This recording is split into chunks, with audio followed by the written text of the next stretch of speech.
ท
ำไมของกูไม่ได้วะทำไมของกูเป็นแก้มเนี่ยไม่ฟังไม่เกี่ยวเกี่ยวไหมไม่เกี่ยว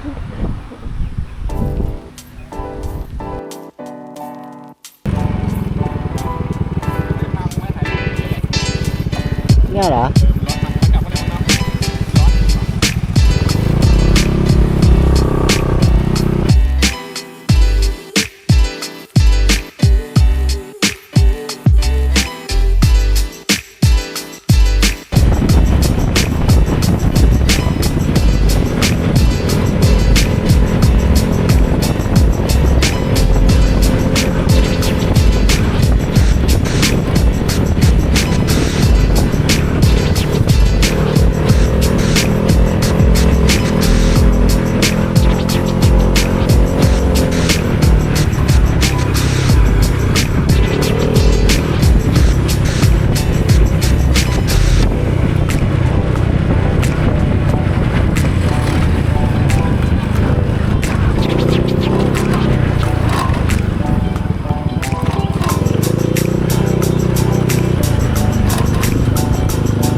สลัดใดเล่า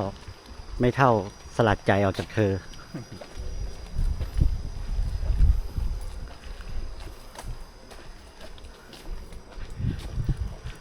สวัสดีชาวโลก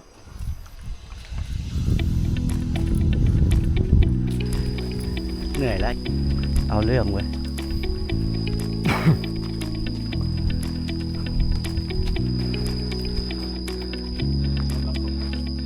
อุ้ยจริงดิ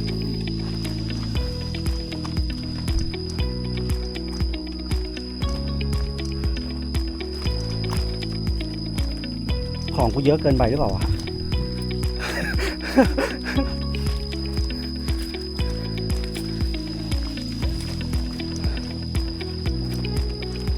เกงก็จะหลุด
ไม่เป็นไรครับ ขอบคุณครับ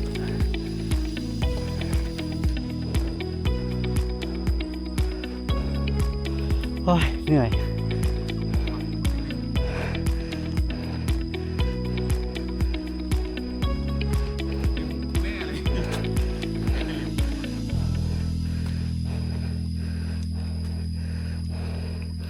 เลือดสูบฉีดเปล่า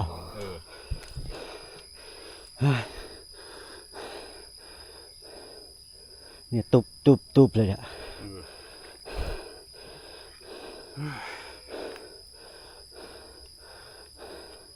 โอ้ยเหนื่อยจังวะนึกว่าเดินขึ้นง่ายๆ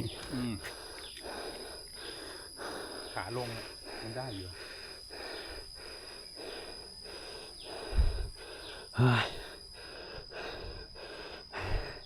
เป็นไงบ้างหัวใจเต้นเร็วมากครับตอนนี้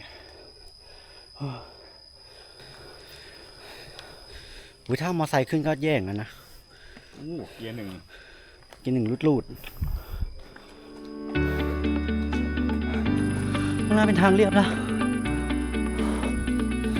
แต่เมื่อกี้ชันจริง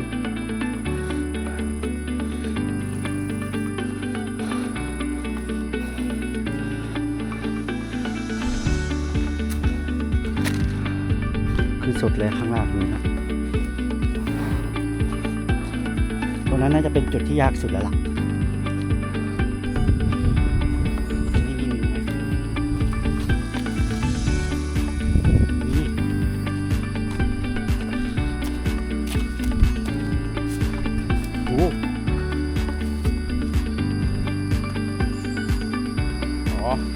วัดที่เรานี่ไงที่เราผ่าน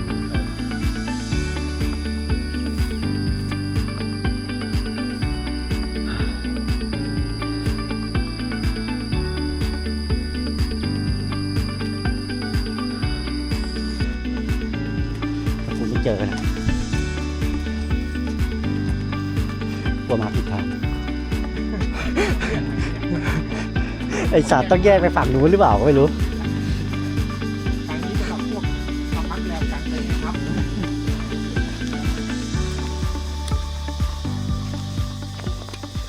เฮ้ยหายแล้ว มอไซค์มาได้ไหมก็ต้องมาได้ดิมีคาเฟ่ด้วยนี่ไงถามเขาเนี่ยร้านค้ามอไซค์มาได้ไหมที่น้ำตกไปทางนี้ป่ะครับขอบคุณครับพี่ครับปกติเขา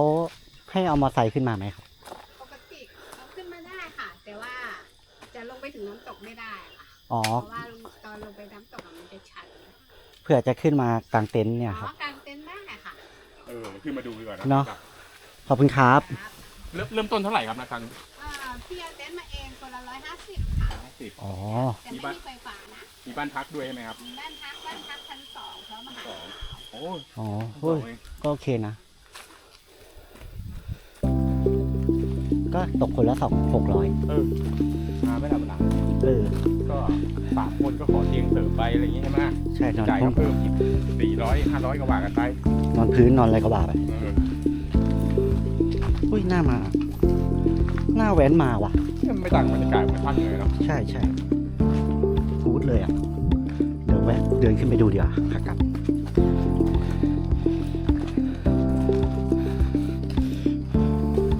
แล้วปลูกไว้ขยันกับขึ้นมาตัดขึ้นเอาลงไปหรอวะกล้วยป่าหรอเอาไว้ทำไอ้นี่ไว้ชาไว้นี่ก็ไว้ทอดที่เรากินกันนะอ๋อแบบดิบๆนะทอดดิบไว้ทอดโอ้ยแต่กินสดก็ไม่ได้เรื่องกันไม่มีข้าวไข่เจียวด้วยว่าฝนตกข้างหน้าดำปีเลยเพื่อนไข่เจียวมะพร้าวจ่าเอ๋ทำไมอ้วนจังไม่กลัว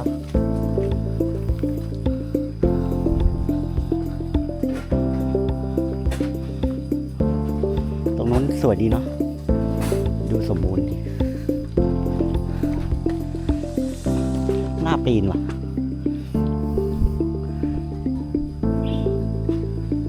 โชว์นั้นผ่าอะไรผ่านางดำหรือเปล่านะนู่นมีคนเดินเห็นปะ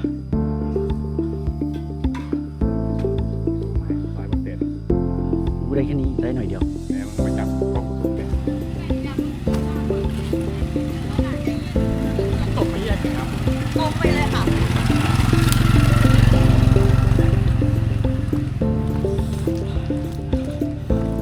อุ้ยนี่ไงโชว์ท้องน้ำขี้ได้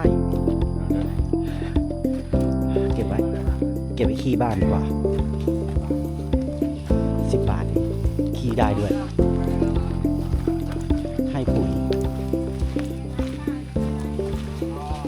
สำหรับคนที่มาให้ปุ๋ย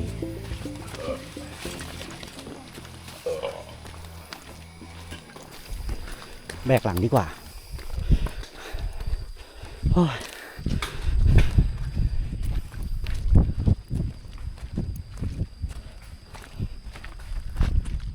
เขาลงไปถึงนู่นเลยหรอ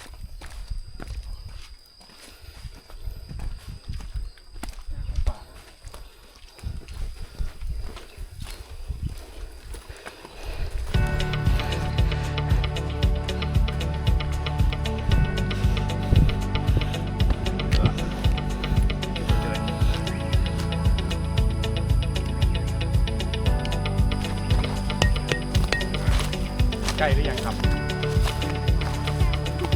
ได้ไหมไม่มีน้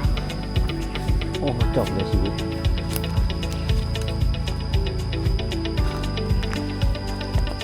จะได้เปรียบไหมเนี่ยเรา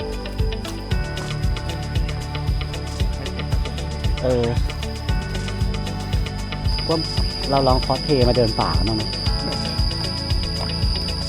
เอาให้รอดแค่นี้ให้รอดก่อนฝนก็ตกไปข้า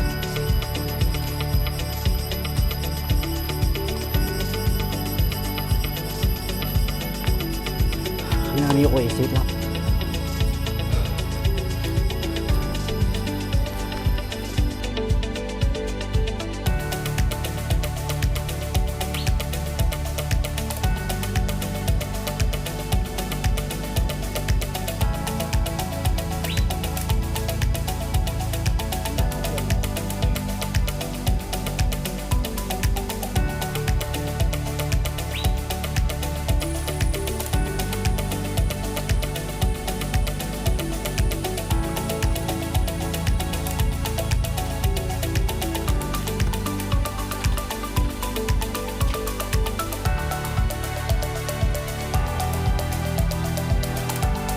น้ำตกไกลปะครับพี่ขอบคุณครับ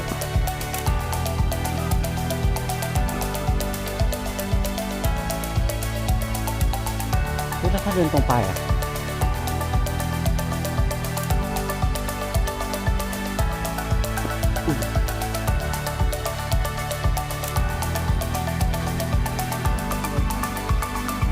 คงจะเป็นตรงนี้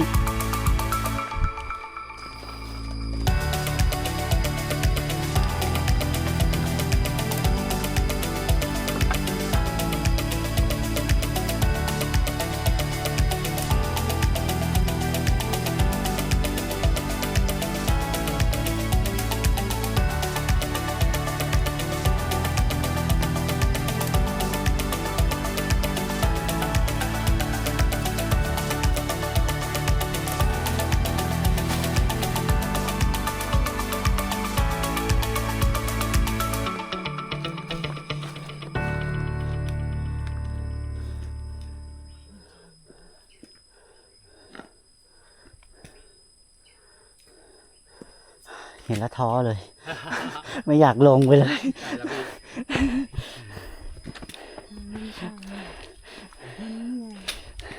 เหมือนจะหนักกว่าขาขึ้นอีกโจทย์มันหนักกว่าขาขึ้นป่าวะเรากูว่าหนักกว่า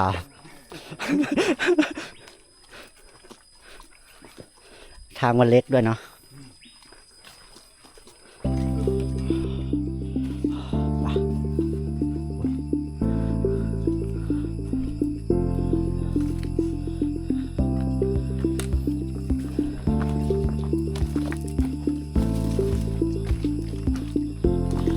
ว่า500 เมตรว่ะ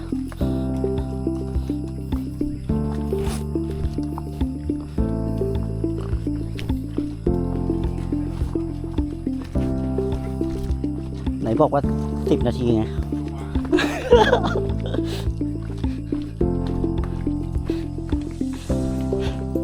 เราคุยกันไว้ครึ่งชั่วโมง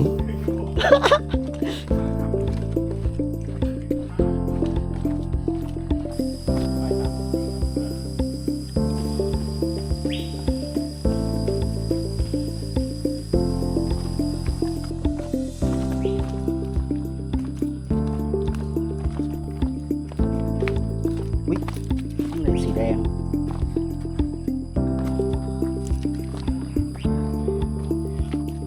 โห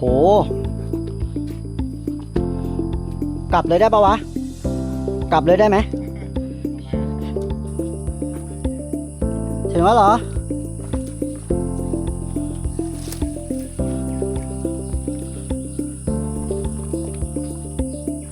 กำลังลงไปหนักน้ำ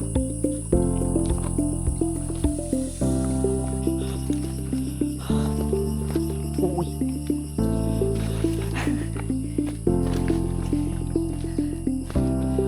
อุ้ยน้ำเต็มเลย เอ้าเหรอ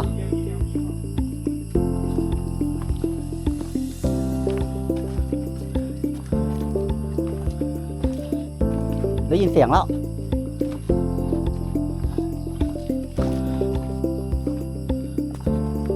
อ้าว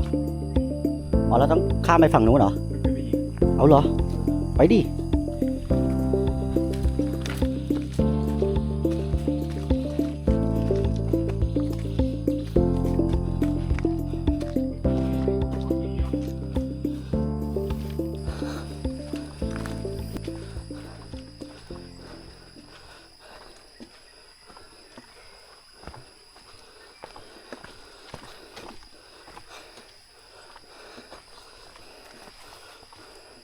โอ้โห สลัดใดเล่นอยู่แล้ว ยังไงเพื่อน หวัดดีสลัดใด ท่วมหัวเลยมึง มุดได้อยู่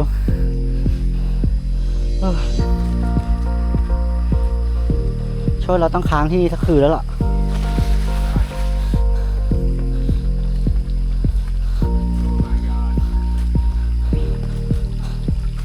โอ้ my god ดูสิ ดูน้ำตกที่ไหลลงมา มีทางขึ้นอีกนะโชด ใช่ถ้ามันไม่มีคนได้ เนี่ย ขึ้นข้างๆเนี้ย เดี๋ยวพอแล้ว ขึ้นไปดูข้างบน นี่แหละเดี๋ยวไม่มีเศษมากกว่านี้นะเพื่อน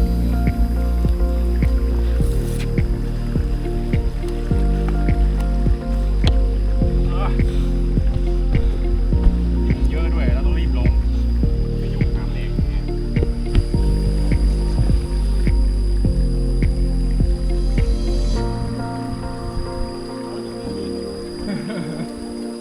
กำเลยมึง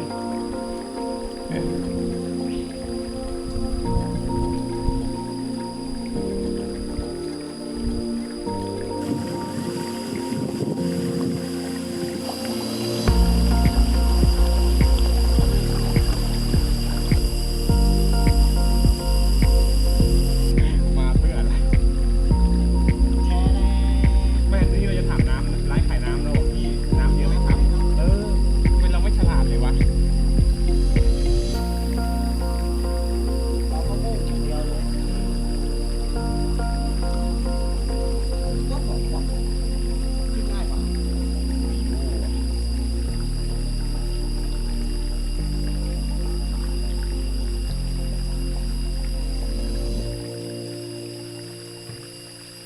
แช่น้ำซะหน่อยเป็นไง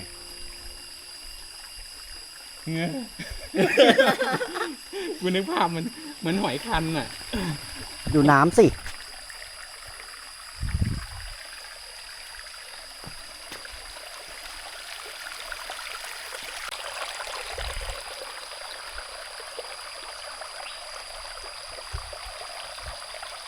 มีหน่อย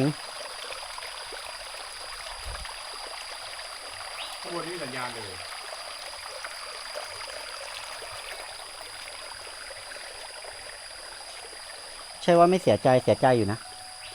เหงาเลย ขึ้นมาเหงาเลยกูไม่น่าเลยไม่น่ามุ่งเลย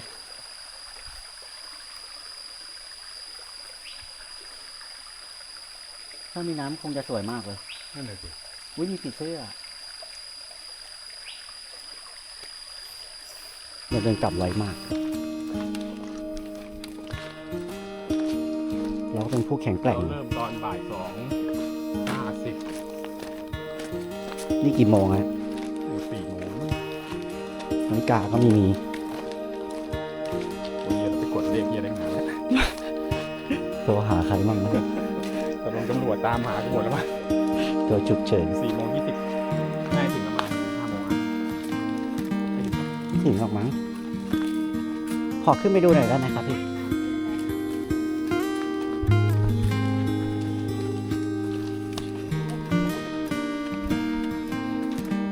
อุ้ย ได้แล้วอ่ะ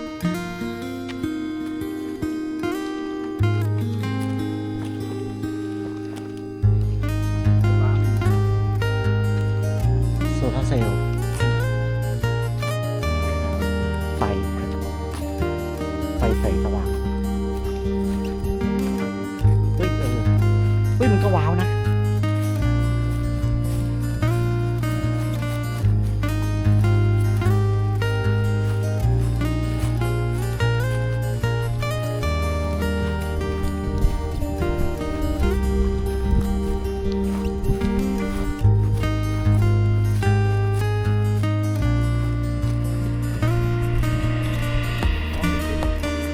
เป็นเช่า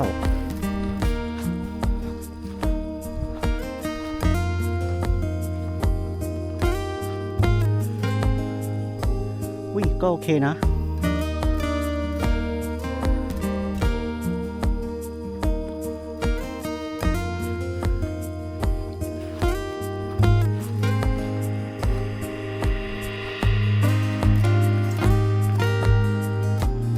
ดีเลยอ่ะช่วงฝนเรามาก็ดีนะไว้นึงไงโชดฝั่งนู้นไงนะคะ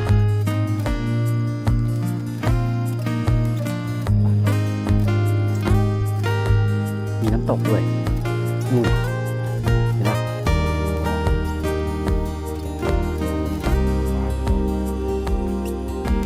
นู่นทาง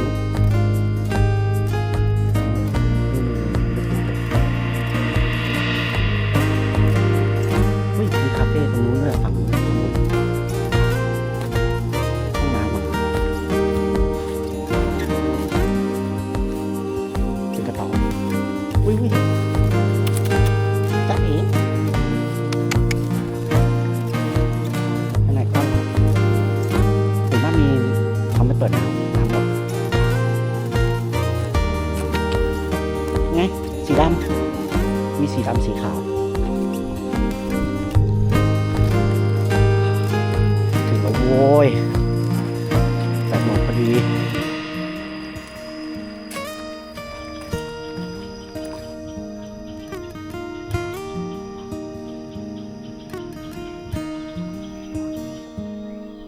วัดอะไรอ่ะ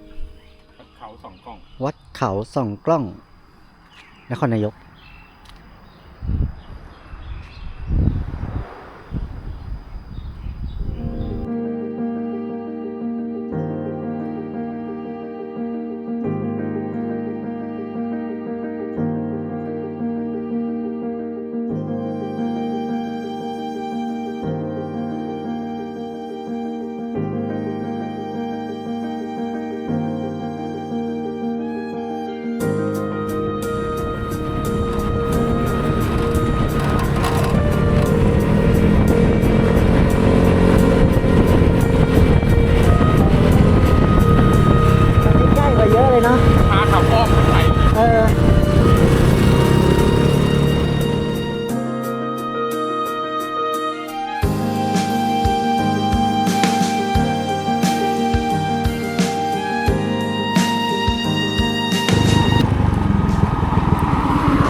ติดใช่ไหม จ้าป่าเนื้อเนาะ ใช่ แกงป่าเนื้อหนึ่ง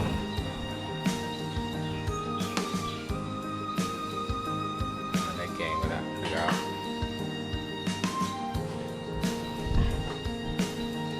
ผัดใบยี่หร่า ผัดใบยี่หร่า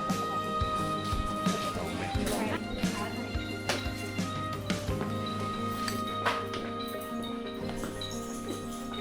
อุ้ย จะไปเที่ยวกันเหรอเนี่ย กลับแล้วครับ บ่อน่าเล่นเชียว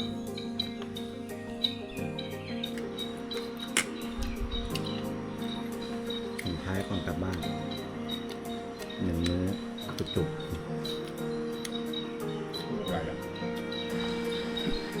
ไง นักโทษทหาร ครัวเพชรฆาต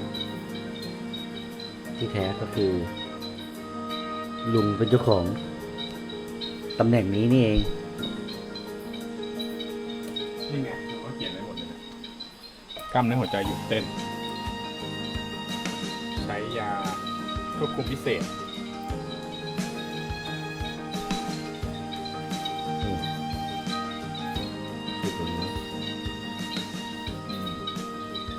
เข้าเส้น อ๋อ แต่ไม่มียิงแล้ว